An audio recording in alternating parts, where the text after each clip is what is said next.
Hello and welcome parents and teachers to my digital photo story. For this multimodal presentation, I'll be attempting to answer two main focus questions, utilizing my gathered experience of the subject EPT 127 and the 4 practical school visits I have undertaken. My first question is simply, what is literacy in the 21st century, and what does this mean for children in the early years of school? Literacy is essentially teaching children to read and write. Literacy learning should be, and I quote, intensely interactive, intellectually complex, engaging, and challenging, and is not a one-size-fits-all task. Taken from Flint, Kinson, Lowe and Shaw's Literacy in Australia, Pedagogies for Engagement, Chapter 1.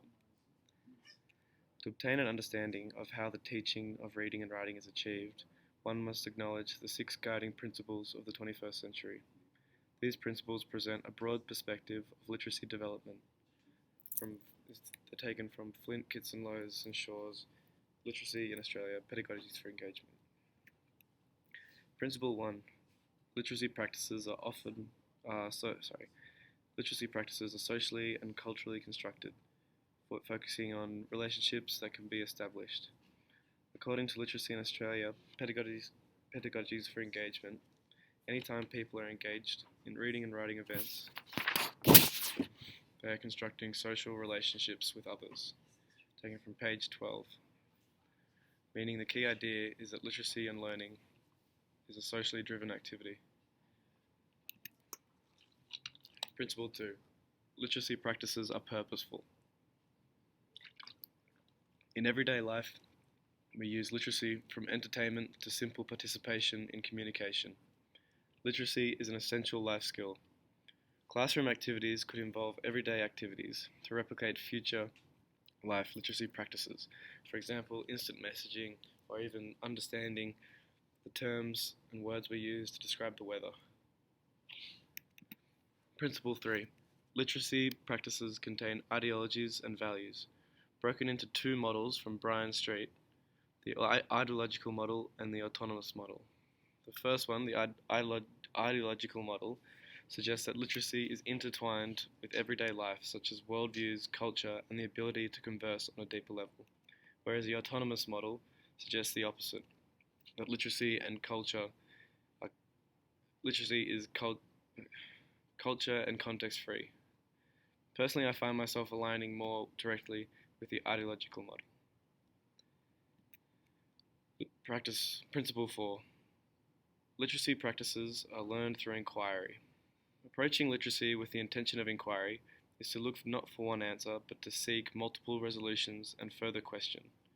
With this position, a teacher eliminates the one-size-fits-all formula and subsequently encourages children to develop their own perspectives. Principle 5. Literacy practices invite readers and writers to use their background knowledge and cultural understandings to make sense of texts. Children bring to class completely different experiences. This is identified and can be utilized to create personal and meaningful thoughts out of text. The last principle, Principle 6, literacy practices expand to include everyday text and multimodal text. Multimodal literacies can be a combination of spatial, auditory, visual, and linguistic modes.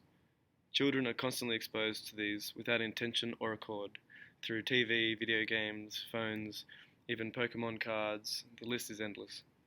These multimodal literacies are not negative, and they can be quite positive, and in using the right environment can allow development of literacy to flourish.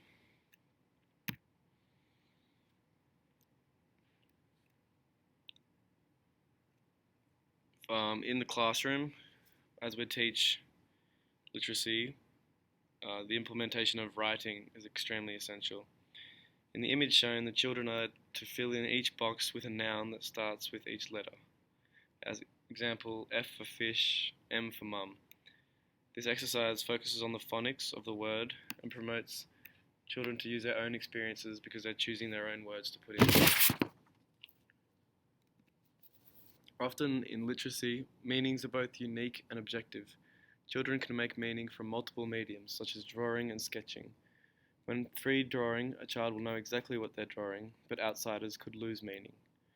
This example shown in this image is a child is directed to either draw a desert or a flood, and they're producing a shared meaning through the class. As children read, often words can be read but not understood or valued. An exercise that requires the children to highlight both nouns and pronouns allows children to focus on these sometimes overlooked techniques. This text was read to the class, and then copies of certain page were made and handed out. With the aid of the teacher and the smartboard, the children completed this exercise.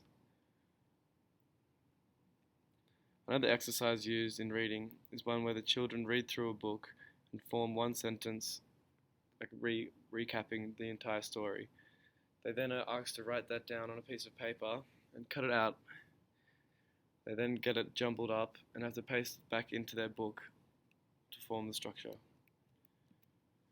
Each child is assigned to a reading group. The groups are read, each group is on their own level. For example, the dragons read at the highest level. This group reads difficult sentences quite confidently, whereas the other groups are still learning quite.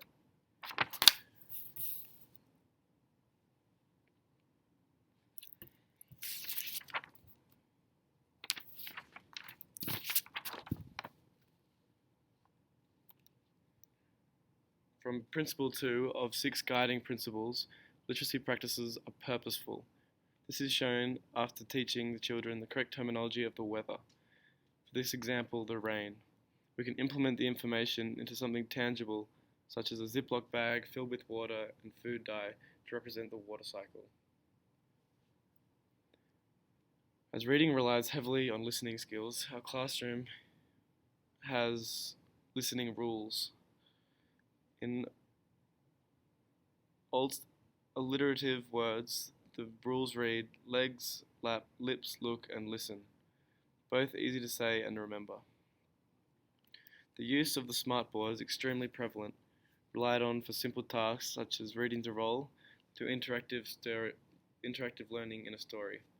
For example, you could read a story just to the class sitting at the front, or with the use of the smartboard, we can go through a yoga adventure, which tells a story and invites the children to form each pose for areas of the story.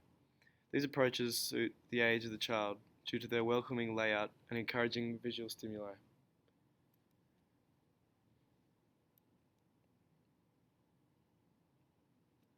Thank you for viewing my photo story.